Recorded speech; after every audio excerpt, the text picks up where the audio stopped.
untuk proses instalasinya sangat simpel sekali. Kalau misalnya di Debian cukup satu perintah saja ya, menggunakan apt min get install snot, nah, selesai.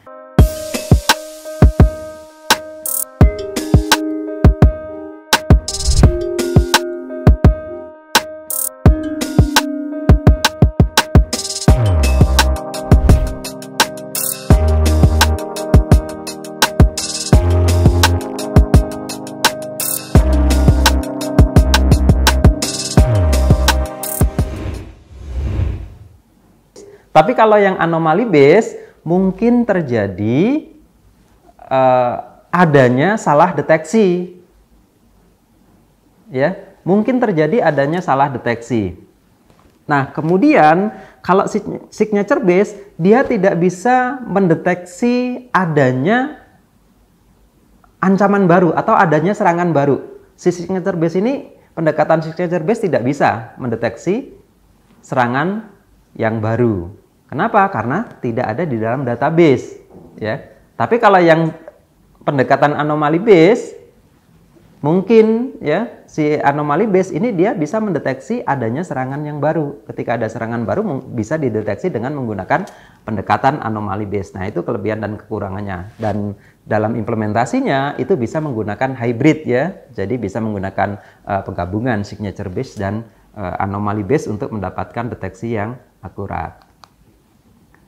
Nah, kemudian IDS atau sistem deteksi intrusi ini banyak perusahaan yang mengeluarkan sistem ya untuk deteksi intrusi, Cisco, kemudian Computer Associates International, CyberSafe, Palo Alto Network, Internet Security System itu dan masih banyak yang lain mengeluarkan produk untuk sistem deteksi intrusi. Tentunya yang ada itu berbayar semua. Nah, ada yang open source ya, yang free, itu namanya Snort ya, salah satunya adalah Snort. Nah, nantinya kita akan coba pelajari implementasinya bagaimana sistem deteksi intrusi, implementasinya menggunakan Snort.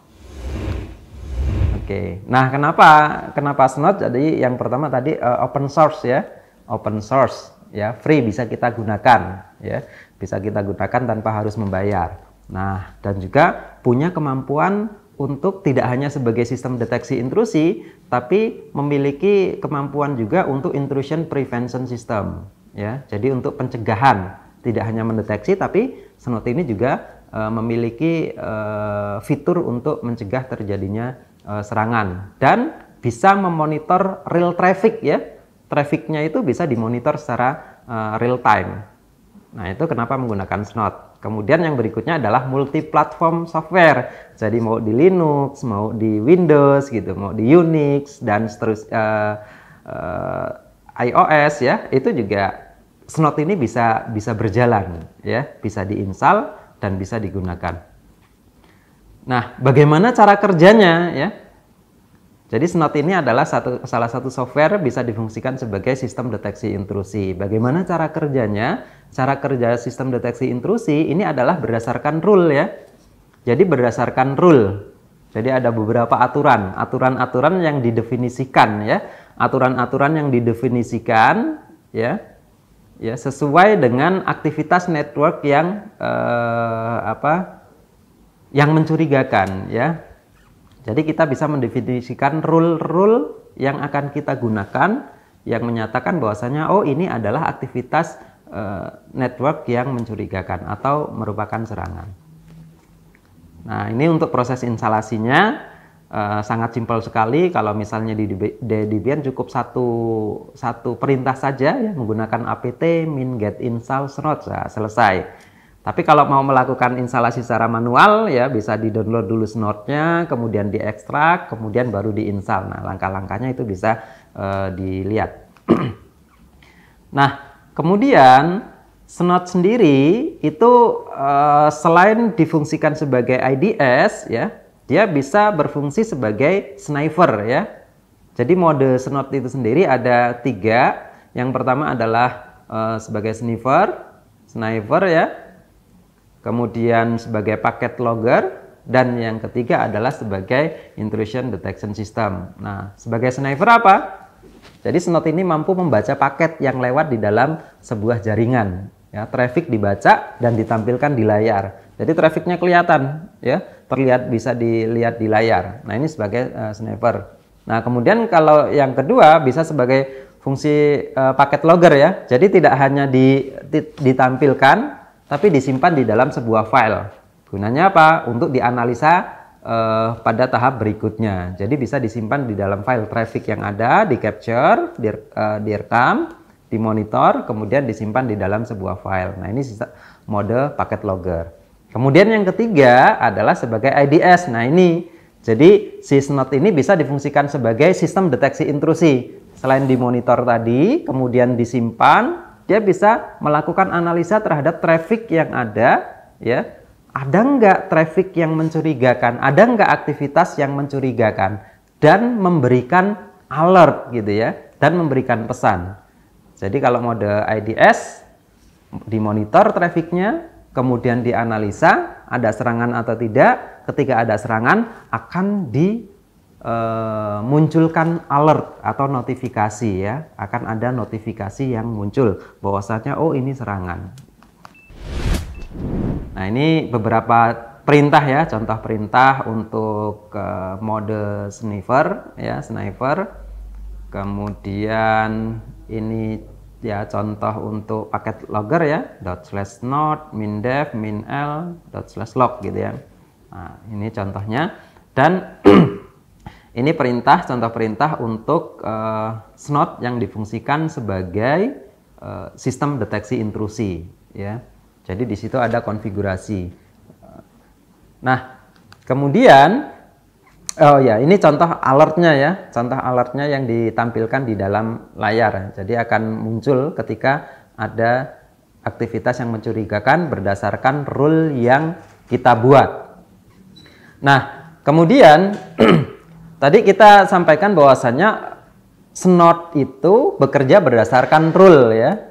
Jadi rule ini umumnya hanya dalam satu baris, ya, rule-nya pendek gitu, hanya satu baris, tapi memungkinkan bisa juga lebih dari satu baris. Jadi dengan menambahkan backslash kalau untuk membuat rule. Nah, kemudian rule-nya sendiri itu terbagi menjadi dua, ya, ada dua bagian. Jadi ada rule header dan ada rule option, ya. Rule header itu seperti ada sumber dan destination IP address-nya, ya, kemudian portnya, protokolnya gitu, ya, informasi dari port dan protokol. Nah, kalau yang rule option ini berupa pesannya, ya, pesannya. Nanti kita lihat contohnya.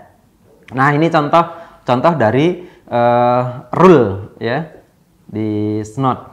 Jadi di situ ada 9 bagian, ya. Ada alert, TCP, any 22, ya, tanda min lebih besar gitu, ya. Any message, kemudian SID sampai akhir, ya. Tadi kita lihat satu persatu. Yang pertama alert, ya. Jadi alert ini artinya fungsi untuk memberikan notifikasi. Jadi rule ini nanti ketika ada yang cocok maka akan memberikan notifikasi, ya, notifikasi di layar. Kemudian TCP itu adalah protokol, ya. Protokol yang digunakan bisa TCP, UDP, ICMP dan seterusnya, protokol-protokol dalam jaringan yang bisa yang terdaftar itu bisa dideteksi. Kemudian yang ketiga itu any, ya. Ada string any. Any itu artinya dari manapun, ya. Dari manapun. Maksudnya dari manapun ini sumbernya dari komputer manapun, ya, yang mengakses. Kemudian di situ ada 22, ya. 22 itu adalah portnya. Jadi kalau dari manapun akses ke port 22, ya. Kemudian any yaitu sama, itu port tujuan, IP tujuan dan port tujuan. Maka akan ada pesan. Nah, itu pesan yang akan ditampilkan. Misalnya di situ adalah SSH akses terdeteksi adanya akses SSH. Dan yang terakhir adalah ID dari rule-nya, ya. ID dari rule-nya. Nah, ini contoh rule dalam Snot, ya. Jadi itu sumbernya port 22, tujuannya ini. Atau misalnya dirubah ya, yang berwarna hijau itu port 22-nya. Misalnya kita akan membuat rule ketika ada yang mencoba mengakses SSH atau port 22, maka akan muncul alert SSH access detected. Maka angka 22 di situ ya, dibalik ya, any kemudian any 22 ya. Nah, ini untuk rule untuk mendeteksi port SSH. Nah, ini bisa dikreasikan ya. Bisa dikreasikan sesuai dengan kebutuhan ya. Nah, ini misalnya contoh untuk melakukan log, menyimpan paket UDP ya dari sumber manapun yang tujuannya ke alamat tertentu di port 1 sampai 1024 ya. Atau misalnya untuk melog paket, menyimpan traffic ya, traffic TCP dari manapun dengan tujuan 192.168.1.0/24 di mana portnya kurang dari 6.000 ya, port di bawah 6.000. Atau kalau misalnya untuk port di atas 5.000 ya, itu yang contoh rule yang berikutnya. Jadi semua traffic akan disimpan ya, atau di log. Nah, untuk lebih jelasnya ya, terkait dengan instalasi, kemudian contoh dari rule, kemudian sampai pengujian, nanti akan disediakan video ya, bisa dilihat di video berikutnya ya, untuk bisa dipahami dan dipelajari. Baik, mungkin itu yang bisa saya sampaikan untuk sesi kali ini. Jadi kita sudah belajar tentang IDS atau Intrusion Detection System, mulai dari apa itu IDS sampai dengan implementasinya menggunakan Snot. Terima kasih atas perhatiannya, semoga bermanfaat. Oh ya, jangan lupa like and subscribe ya channel Kuliah Teknokrat. Terima kasih. Assalamualaikum warahmatullahi wabarakatuh. Terima kasih sudah menyaksikan video pembelajaran ini. Jangan lupa like, komen dan subscribe, serta nyalakan tanda loncengnya agar kalian tidak ketinggalan informasi update lainnya.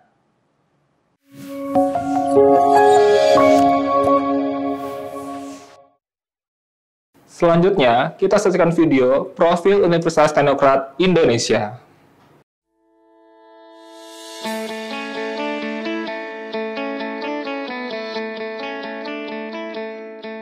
Lampung, the Treasures of Sumatra, is a province that becomes the gateway to the Sumatra Island. Lampung has 2 municipalities and 13 districts, consisting of 234 sub-districts. The province, with an area of 35,587 km squares, owns millions of extraordinary natural beauty. Education in Lampung province is also highly considered and colored by the existence of Universitas Teknokrat Indonesia.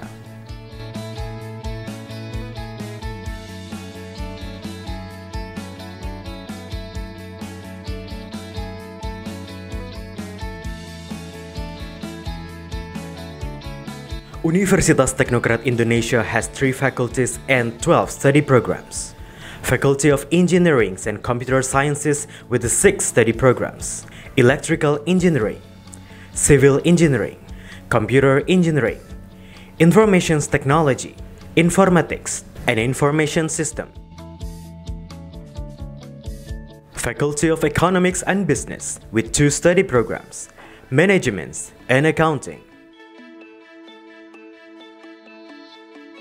Faculty of Arts and Educations with 4 study programs: English Literature, Mathematics Education, English Educations, and Physical Education. Universitas Teknokrat Indonesia believes that education is the key to the advancements of a nation. Universitas Teknokrat Indonesia commits to produce and develop future leaders through the education of quality characters. This receives a very good reception and trust from the community, which is marked by an increasing interest in students from year to year. The students and lecturers have lots of achievements and awards. Also, our quality is recognized by National Accreditation Board for Higher Education and many international collaborations. Universitas Teknokrat Indonesia also prepares the students to face the globalization's era through the use of digital technology. Universitas Teknokrat Indonesia has a number of representative facilities provided to support the learning process, such as comfortable classroom, laboratories, information technology, and the internet. Our vision is to be an excellent university in Sumatra with international standard and able to play an active role in nation building through 3 pillars of higher education, comprising education, research, and community service. We have graduated outstanding students who can be accepted in state agencies and other large companies. At Universitas Teknokrat Indonesia, the students and lecturers are encouraged to create and innovate by creating products and services that benefit the community through research activities and community services. In an effort to achieve its visions and missions, the academics of Universitas Teknokrat Indonesia are guided by the organizational culture values of discipline, quality, creative, and innovative. To support the quality of learning processes, we have very complete and sophisticated facilities, including digital-based smart classroom, hotspot in campus area, sport facilities, auditorium, and students' hall. Come and be a part of us, the Campus of Champion, Universitas Teknokrat Indonesia.